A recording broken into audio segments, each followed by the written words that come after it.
I think, like with any education program, you need to consider the different learning styles.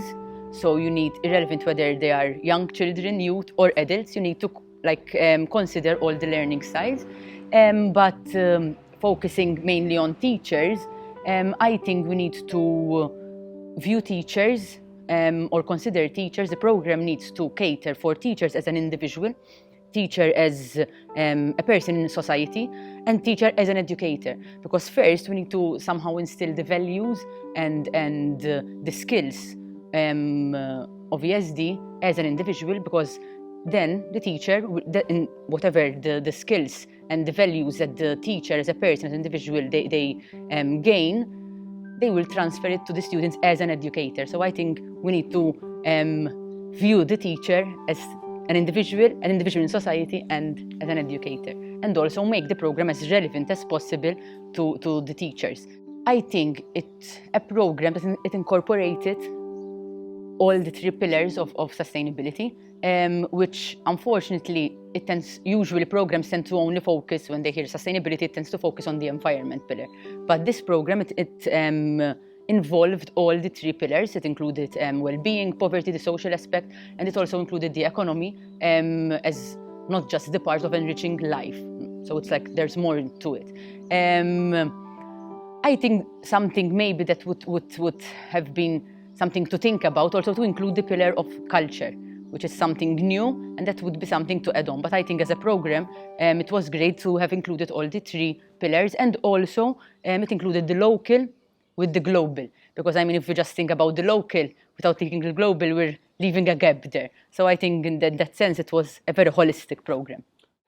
The problem with ESD was that aspect that you've just mentioned, the idea of the person was sort of disregarded.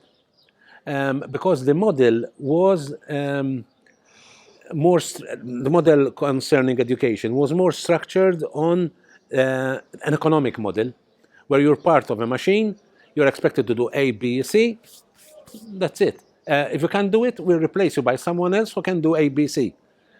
But this has actually engendered a situation where people feel disengaged.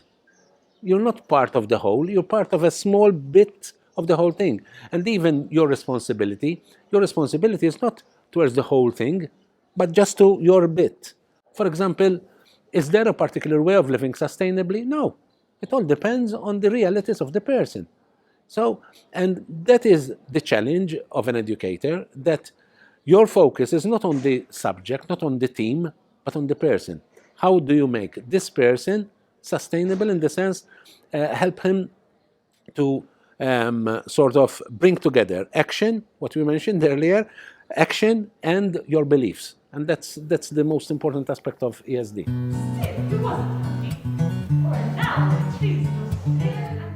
So as a geography teacher, I feel it's a need to learn such things to be able to communicate my learning and to my students in a professional manner.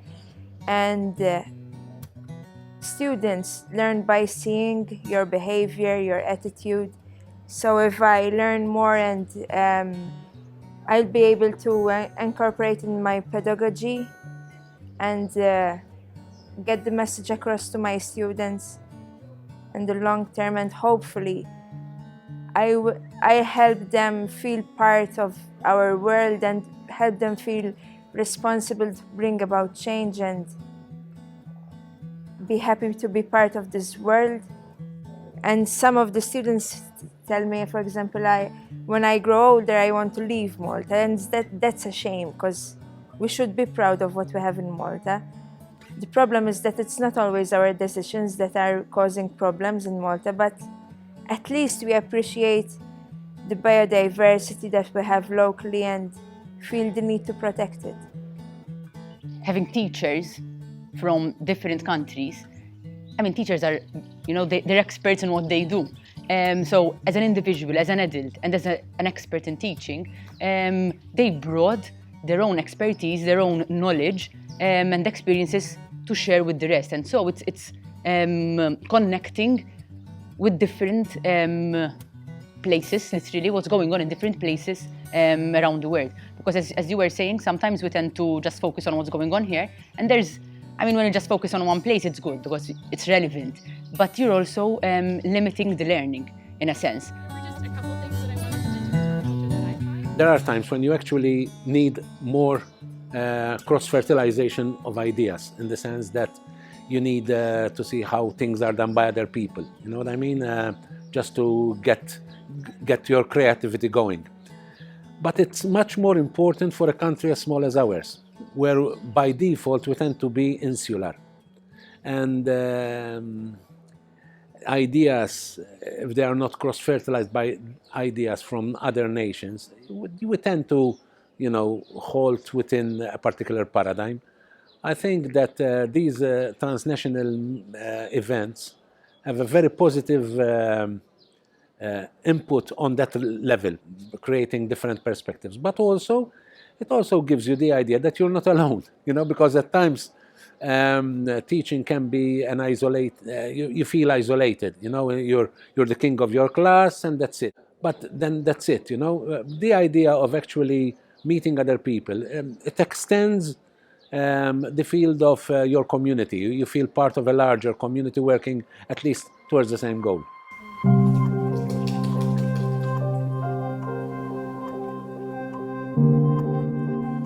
TED's projects are important because they are accessible to teachers, and as teachers we may feel that it's important to know just the syllabus or the topics, and it's not the reality, because such projects such as TED's will open new scenarios and will make you reflect more on your work and your everyday attitudes and behaviors.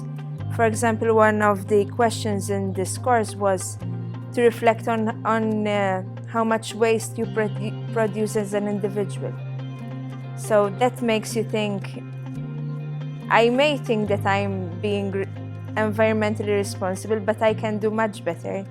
So well-being is not about just the materialistic part, but it includes the subjective and the relational. So how is the person actually feeling?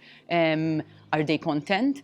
Also the idea of how are they in communication with the community and with the environment. So that links poverty and well-being with the environment, because ultimately if you're rich, right? You're rich in materialistic aspects, but then we have pollution, we have air pollution, we have no environment. We live maybe in an urban area, but there's no natural environment.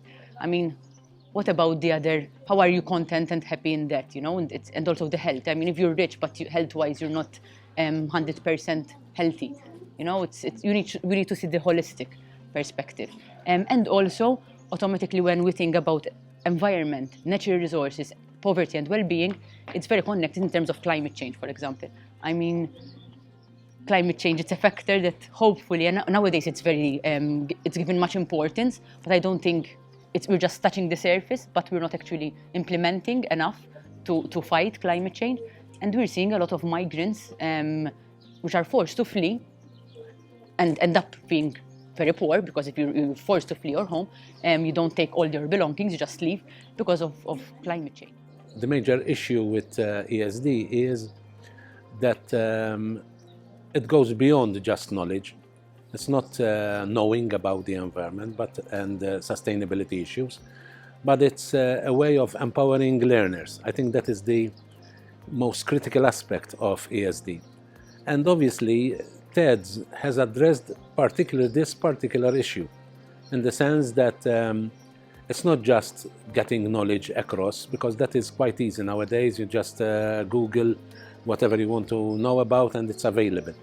But what's more crucial is the development of certain skills that would empower students to take action, to implement change, not just in their surroundings, but particularly in their personal choices and decisions. What was really required is a change in the system, in the educational system. And in order to do that, you have to empower teachers, not just in their pedagogy, but also helping them realize that they are change agents, not just for their learners, but also within the institution that they will be working in. And I think TEDS has managed to address this particular issue.